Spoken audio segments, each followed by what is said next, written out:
Creator και 2 Ελληνίδες creator, πρόστιμα 50.000 ευρώ επέβαλε το Εθνικό Συμβούλιο Ραδιοτηλεόρασης.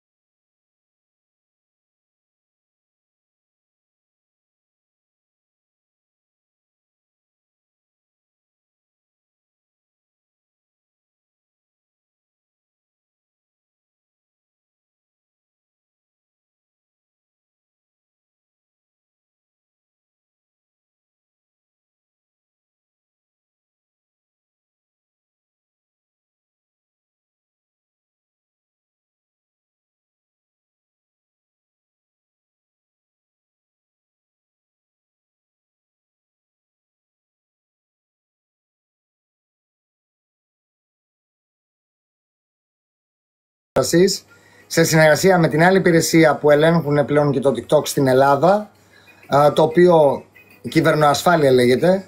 Όσοι γνωρίζετε μπορείτε να καταλάβετε τι είναι η κυβερνοασφάλεια, να το πληκτρολογήσετε.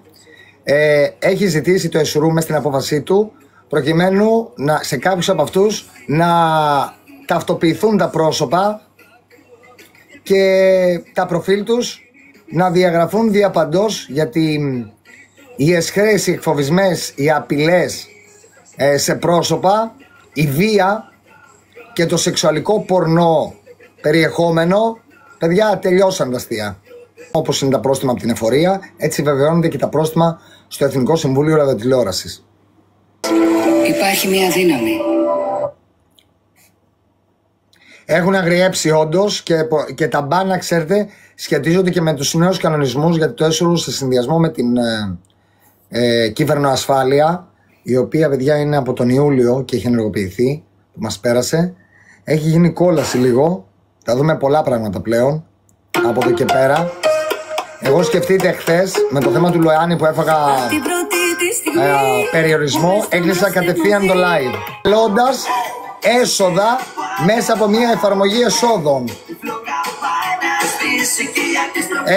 Deep X-Lanes, η λειτουργία ακριβώς όπως στην τηλεόραση. Στην τηλεόραση υπάρχουν όλα τα κανάλια, καταγράφονται όλες οι εκπομπές, είναι γνωστός ο τρόπος λειτουργίας, όπως και στο διαδίκτυο. Και το ΕΣΟΥΡΟΥ, μετά από την εισήγηση των νομικών συμβούλων, καλημέρα σε όλους, γίνεται ολομέλεια. Γίνεται η ολομέλεια, για να ξέρετε, και από εκεί γίνονται η επιβολή των προστίμων ανάλογα με τη βαρύτητα του αδικήματος. Young Master, καλημέρα. Παιδιά, καρδιές μέλους.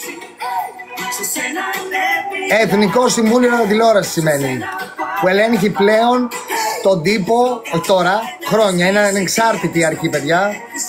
Δεν είναι κυβερνητική αρχή, αλλά σε συνεργασία με την κυβερνητική αρχή. Quick, καλημέρα. Είναι η Εθνική Αρχή Κυβερνοασφάλειας. Να ξέρετε, υπάρχει αυτή η μεγάλη συνεργασία. Σε 2 μάλιστα αποφάσεις τους, σύμφωνα λοιπόν με τις πληροφορίες που έχουμε μέσα από το Εθνικό Συμβούλιο Ραδιοτηλεόρασης,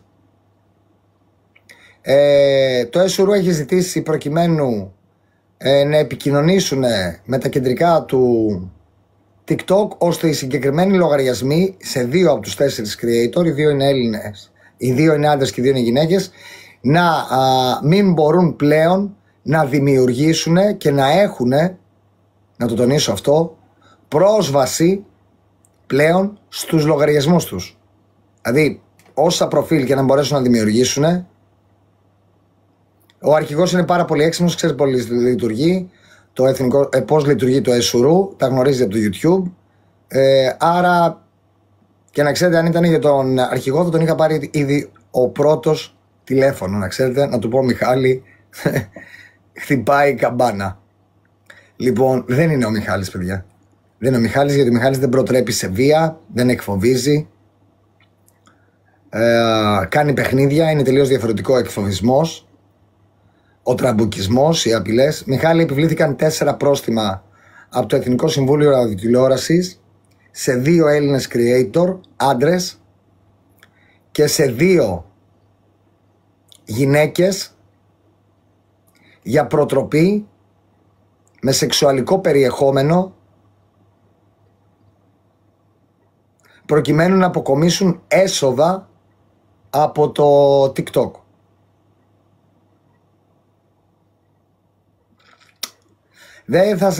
Δεν κρύβω ότι για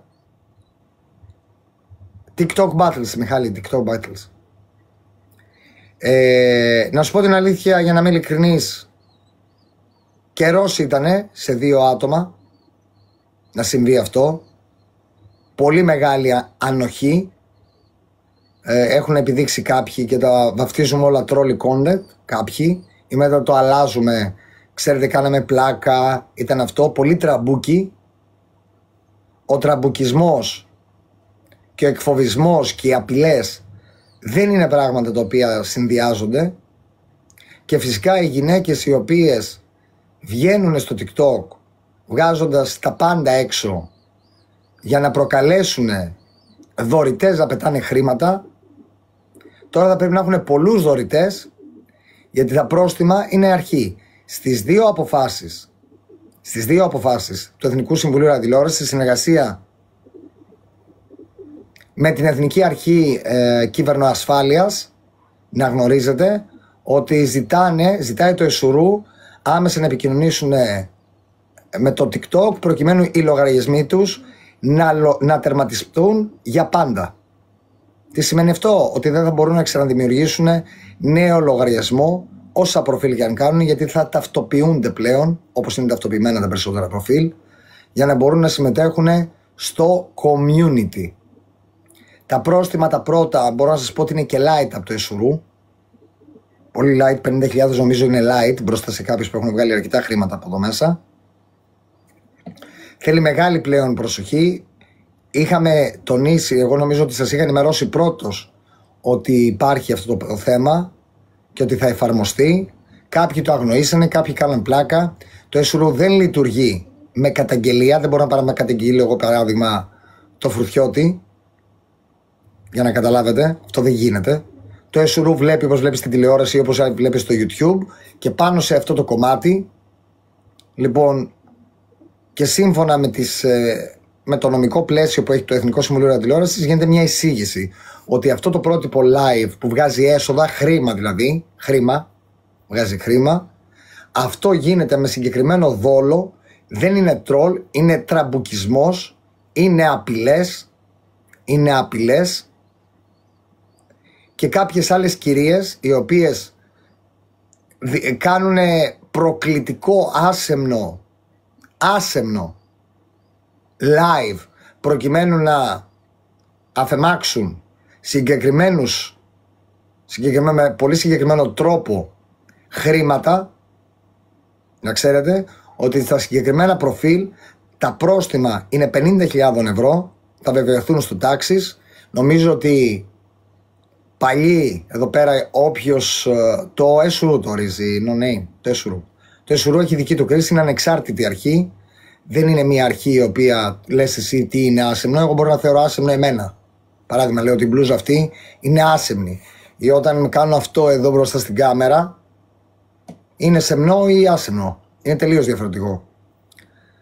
Και επειδή το ΕΣΟΥΡΟΥ συνεργάζεται, γι' αυτό έχει δημιουργηθεί. Μπορείτε να διαβάσετε την η Εθνική Αρχή Κυβερνοασφάλειας, και θα καταλάβετε ακριβώς πώς γίνεται όλο αυτό το κομμάτι. Θα τα πούμε στη συνέχεια. Πάμε παιδιά να φτάσουμε λίγο.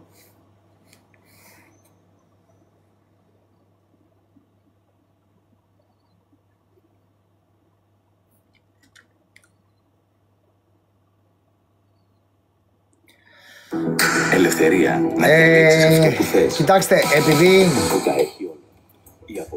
για το θέμα των ονομάτων, όπως αντιλαμβάνεσαι, επειδή αυτό αφορά προσωπικά δεδομένα και θέλω να είμαι ιδιαίτερα προσεκτικός σε αυτό το κομμάτι, δεν θα μπορώ να παραβιάσω τις πληροφορίες τις οποίες έχω, παρότι γνωρίζω, αλλά τα συγκεκριμένα πρόσωπα θα λάβουν στο τάξης την ειδοποίηση, όπως έχει γίνει και σε άλλες περιπτώσεις και στην τηλεόραση. Και στην τηλεόραση, φυσικά δεν θα πω ονόματα, σε καμία των περιπτώσεων, αλλά θα πω την αιτιολογία των προστίμων οι οποίοι αναγράφονται στις αποφάσεις του Εθνικού Συμβουλίου Ραδιοτηλεόρασης.